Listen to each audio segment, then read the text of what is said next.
যে সরাবে না সেটাও তো বিএনপি বলে নেই। সরাবে না কেন আমি বলি, হ্যাঁ এখন সরাবে না। আপনি তারা সরাবে ধরেন 6 মাস থেকে 1 বছর। তারা চেষ্টা করবে যে তার মেয়াদটা পূর্ণ করতে। মানে এটা এরকম না যে মানে তাদের লাভের জায়গাটা কোনটা। বিএনপি আসলে চায় যে পরবর্তী যে ইলেকশনটা সেটা আসলে তাদের নিয়োগকৃত যে রাষ্ট্রপতি থাকবে তার অধীনে যেন হয়। এখন যদি আপনি এই রাষ্ট্রপতিকে সরিয়ে দেন তাহলে বর্তমান নতুন যে রাষ্ট্রপতি হবে এবং সংসদের বয়স সেম হবে এবং সেই সেম বয়স অনুযায়ী তারপরে ধরেন যে যেই 6 মাস বা যে 1 বছরের সময়সীমার মধ্যে রাষ্ট্রপতি থাকবে নির্বাচনকালীন সময় সেটা তাদের দলের নাও হতে পারে। তো সেই জায়গা রাষ্ট্রপতি ইস্যুতে বিরোধী দল এখন জামায়াত এবং তার সঙ্গে জোটসঙ্গী এনসিপি তারা আসলে স্ববিরোধিতা আচরণ করছে। কারণ হচ্ছে যে নাহিদ ইসলাম যখন অন্তর্বর্তীকালীন সরকারে ছিলেন, রাষ্ট্রপতির কাছেই তো তিনি শপথ নিয়েছিলেন, তখন তো এই প্রসঙ্গগুলো আসে নাই। এবং একই সঙ্গে 5 আগস্টের গণঅভ্যুত্থানের পরে 6 আগস্ট বা ওই দিন বিকালেই রাষ্ট্রপতির সঙ্গে রাজনৈতিক দলগুলো বসেছে, তখনও এই প্রসঙ্গগুলো রাষ্ট্রপতির বিষয়গুলো আসে নাই তখন। এইটির কারণে তারা বলছেন যে আজকে যা হয়েছে ওয়াকআউটটা ঠিক আছে, কিন্তু বাকি বিষয়গুলো স্ববিরোধিতা। ধন্যবাদ আপনাকে, ধন্যবাদ আমার বিজ্ঞ সহালোচক এবং টিভির পর্দায় যারা দেখছেন তাদেরকে শুভেচ্ছা জানাচ্ছি।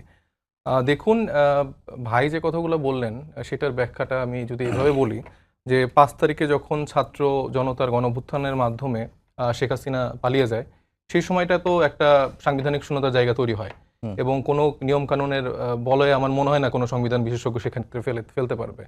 এবং আমরা তখন দেখেছিলাম যে যেই মুহূর্তে আসলে ছাত্র জনতা বা বাংলাদেশের আপামর জনতা একরকম সিদ্ধান্ত নেওয়ার দিকে যাচ্ছিল, ঠিক সে সময় আসলে আমাদের যে রাজনৈতিক দলগুলো আছে তারা হচ্ছে যে সেনা বাহিনী যে প্রধান ছিলেন তার কাছে আসলে দেখা করতে গিয়েছিলেন বা সে সময় ধর্ণা ধরার জন্য অন্য কোনো একটা পরিকল্পনা ঘটছিল।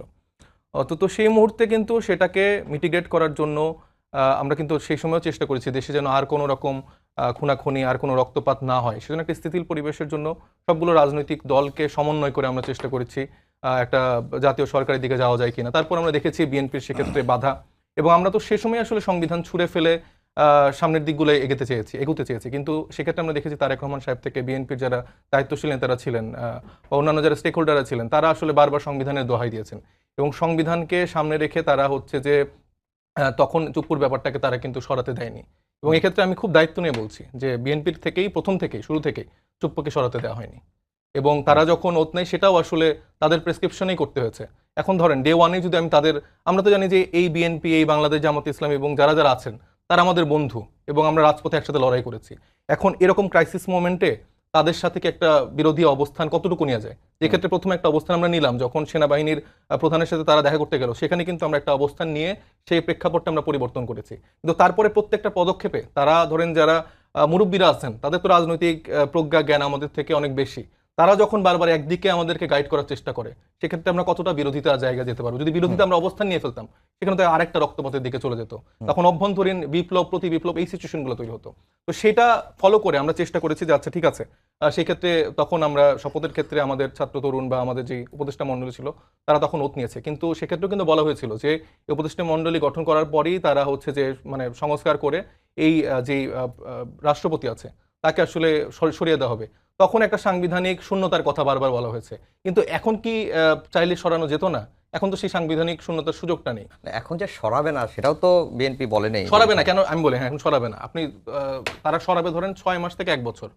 তারা চেষ্টা করবে যে তার মেয়াদটা পূর্ণ করতে। মানে এটা এরকম না যে মানে তাদের লাভের জায়গাটা কোনটা। বিএনপি আসলে চায় যে পরবর্তী যে ইলেকশনটা সেটা আসলে তাদের নিয়োগকৃত যে রাষ্ট্রপতি থাকবে তার অধীনে যেন হয়।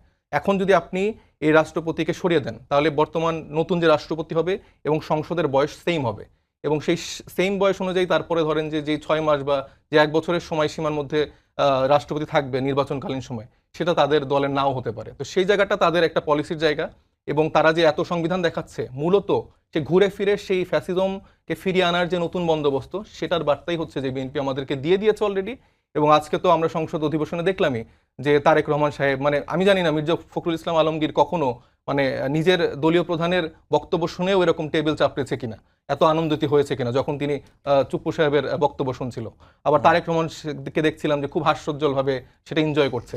এটা আমার কাছে লজ্জার লাগে যে এই বেগম খালেদা জিয়াকে এই চুপ্পু নানা রকম কটূক্তি করেছে, নানা রকম অকথ্য ভাষায় কথা বলেছে, তারেক রহমানকে নিয়ে কথা বলেছে।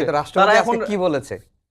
রাষ্ট্রপতি যেটাই বলুক না কেন, আপনি যদি আওয়ামী লীগের একজন এরকম প্রতিনিধিকে দিয়ে এগুলো বলান সেটার মধ্যে আমার মনে হয় কোনো ক্রেডিট আছে। আচ্ছা, জি, শান্ত ভাই, যেটি সাইফ মোস্তাফিজ বলছেন যে বিএনপি আসলে একটা বার্তা এর মধ্যে দিয়ে দিয়েছে, তারা ফ্যাসিজম ফিরিয়ে আনার যে বার্তা সেটাই তারা পাচ্ছেন আজকের এই সংসদ অধিবেশন দিয়ে। বিষয়টা হচ্ছে রাষ্ট্রপতিকে রাখা বা তাকে দিয়ে এটা করানোর পক্ষে সাফাই গাওয়ার কোনো সুযোগ নাই বা প্রয়োজনও নাই, বা সেটি আমি করব না। কথা হচ্ছে তাকে যদি সবাই মিলে একমত হয়ে না রাখতে পারতো শুরু থেকেই, সেটা একরকম ভালো হতো। এই আলোচনা বহুবার হয়েছে। মাঝখানে এসে যখন রাষ্ট্রপতিকে সরানোর দাবি এনসিপি তুলল, তখন এই এনসিপি, জামায়াত ইসলাম এবং বিএনপি, তিনটা দল আপনি নিশ্চিত থাকতে পারেন কাকে রাষ্ট্রপতি করা হবে সেই বিষয়ে একমত হতে পারতো না, এবং ওইটাকে কেন্দ্র করে নতুন আর একটা সিচুয়েশন তৈরি হতো এবং ক্ষমতা কোন দিক থেকে কোন দিকে যেত তার হদিস পেতাম না আমরা। ফলে ওই সময় ওই আশঙ্কা থেকে ওনাকে রেখে অন্তর্বর্তীকালীন সরকার যা যা চায় তাই যদি আদায় করা যায়, তাহলে একটা নতুন সংকটের মধ্যে আমরা কেন ঢুকবো, এই প্রশ্নটাই ছিল মুখ্য, যে কারণে ওনাকে করা হয়নি। কিন্তু ওই সময় এই নাহিদ ইসলাম, আসিফ মাহমুদ যখন উপদেষ্টা পরিষদে, তো তারা উপদেষ্টা পরিষদে থাকতে তো তাদের 130টার বেশি অধ্যাদেশে সই করেছে, এই রাষ্ট্রপতি সই করেছে। তখনও তো তারা বলে নাই যে এই রাষ্ট্রপতির সই করা অধ্যাদেশ দিয়ে আমাদের বৈধতা আমরা এই পর্যায়ক্রমে নিতে হবে, এটা আমরা নিব না। 1.5 বছর ধরে তো ওনার সই করা অধ্যাদেশের বৈধতা নিয়েই তো এই নাহিদ বা এবং আসিফ ওনার মাহমুদের পরামর্শেই তো আর্টিকেল 106 অনুযায়ী সুপ্রিম কোর্ট রেফারেন্স দিয়েছে রাষ্ট্রপতির। সব করেছে। এই অন্তর্বর্তীকালীন সরকারের যে বৈধতা এসেছে যে অধ্যাদেশের মাধ্যমে, সেই অধ্যাদেশটা তো এই রাষ্ট্রপতিরই দেওয়া। সুতরাং একটা পর্যায়ে শুরুতে যখন ওনাকে একসঙ্গেই সরিয়ে দিলে ভালো হতো, এটা আমিও মনে করি। যে যখন শুরুতেই শেখ হাসিনা পালিয়ে গেল, এইকে দিয়ে বিএনপি তাদের কাজ, তাদের কথা, তাদের বক্তব্য, তাদের চাওয়াটা ফুলফিল করিয়ে নিয়ে সাংবিধানিক ধারাবাহিকতা রক্ষা করতে পারে, তাহলে ওই একজন ব্যক্তি শুধু ওনার চেহারাটা আপনার অ্যালার্জি হতে পারে, ওনার কোনো কাজ তো কোনো কাজই ওনার কাজ না। আজকের বক্তব্য দেখে আপনি দেখেন নাই যে আজকের যেই বক্তব্য ওনার মুখ দিয়ে বলতে হয়েছে যে 16 বছরের ফ্যাসিবাদ, তাদের পতন হয়েছে গণঅভ্যুত্থানের মাধ্যমে, তারা গণহত্যা করেছে, এটাও তো সাইফ মোস্তাফিজ বলছে, তারা গণহত্যা করিয়েছে। এবং উনি বলছেন স্বাধীনতার ঘোষক শহীদ প্রেসিডেন্ট জিয়াউর রহমান। ফলে ওনার যেই বক্তব্য, ওনার যে কাজ, এইটাকে আপনি ধরে নিতে পারেন যে বর্তমান যে সরকার, সেই সরকারের পলিসি, তাদের চাওয়া, তাদের কাজ, সব কিছুই যদি উনি অক্ষরে অক্ষরে করেন, তাহলে ওনাকে সরিয়ে দিয়ে সাংবিধানিক ধারাবাহিকতা নষ্ট বিএনপি করবে কি করবে না সেটা বিএনপির উপর ছেড়ে দেন। সেটার জন্য তো গণ অভ্যুত্থানের কোনো চেতনার বাস্তবায়ন, গণ অভ্যুত্থানের যে পরিবর্তিত বাংলাদেশ চাওয়ার যে আকাঙ্ক্ষা, তার কোনোটার সঙ্গে তো ওনার কাজ বা বক্তব্য, কথা সাংঘর্ষিক হচ্ছে না। আপনি পরজোর এটা বলতে পারেন যে হ্যাঁ, ওনার চেহারাটা দেখা আমাদের জন্য একটা পেইনফুল, আমার জন্য এটা, ওনার চেহারাটা দেখাই আমার জন্য অ্যালার্জিক, যে ওই রকম একজন লোককে এখনও আমার কেন দেখতে হবে, সেই দাবিটা করতেই পারেন। কিন্তু ওনাকে রাখলে যে রাষ্ট্রের বা নতুন যে বাংলাদেশের আকাঙ্ক্ষার তৈরি হয়েছে, তার যে কোথাও কোনো ঘাটতি হবে এরকম হওয়ার সুযোগ নাই। তার অলরেডি তার নজির আমরা আজকের বক্তৃতায় জেনে গেছি, পেয়ে গেছি। সুতরাং এটা খুব ক্ষতি বৃদ্ধি করবে কিছু এরকম না। এখন ইগো বা আপনি ওনাকে দেখতে পারেন না, ওনাকে রাখবেন না, সেই দাবিও করতে পারেন, কিন্তু সেটাকে কেন্দ্র করে যদি আবার সংসদে সরকারি দল এবং বিরোধী দলের মধ্যে অনাকাঙ্ক্ষিত দূরত্ব তৈরি হয়, সেটা ঠিক হবে না।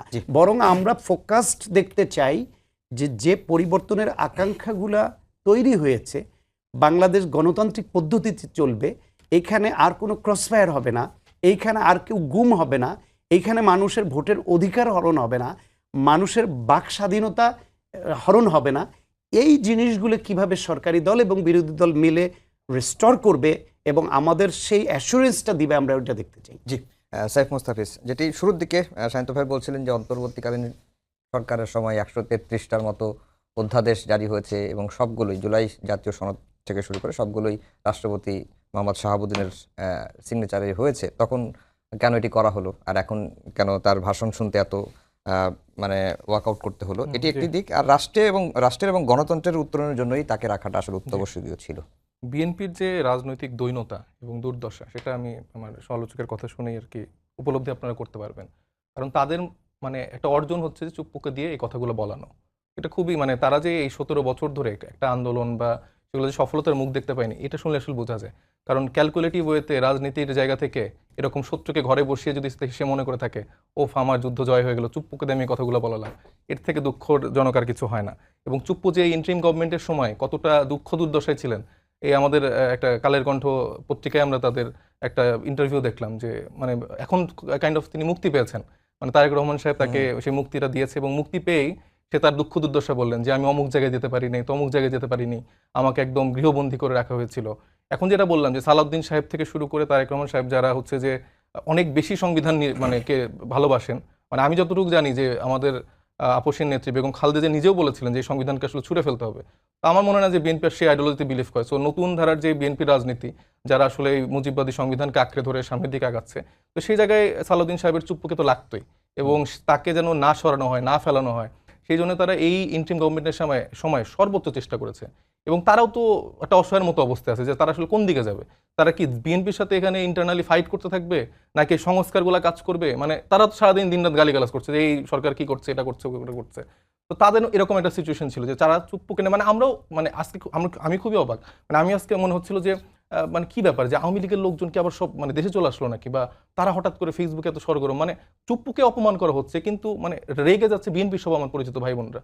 তো এটা তো কাইন্ড অফ খুবই সারপ্রাইজিং, কারণ চুপ্পুকে কবে থেকে তারা ওন করা শুরু করলো এবং চুপ্পু তাদেরকে যেভাবে ওন করছে, মানে আমার কাছে এখন মনে হচ্ছে যে তারেক রহমান সাহেব দেশে এসে শুধুমাত্র মানে বিএনপির দায়িত্ব নেন, আমার মনে হচ্ছে যে আওয়ামী লীগের দায়িত্ব তিনি হয়তো বা নিয়েছেন যে তাদের এই দুঃখ দুর্দশায় তাদেরকে কিভাবে আসলে অ্যাকোমোডেট করা যায়, তাদের রাজনীতিটা কিভাবে সেভ করা যায়, সেই প্ল্যানও আমার মনে হচ্ছে যে আই হ্যাভ এ প্ল্যানের মধ্যে ইনক্লুডেড। তো এটা আসলে বাংলাদেশের মানুষ যেটার জন্য আসলে এই জুলাই গণঅভ্যুত্থান ঘটেছে, আমি আপনি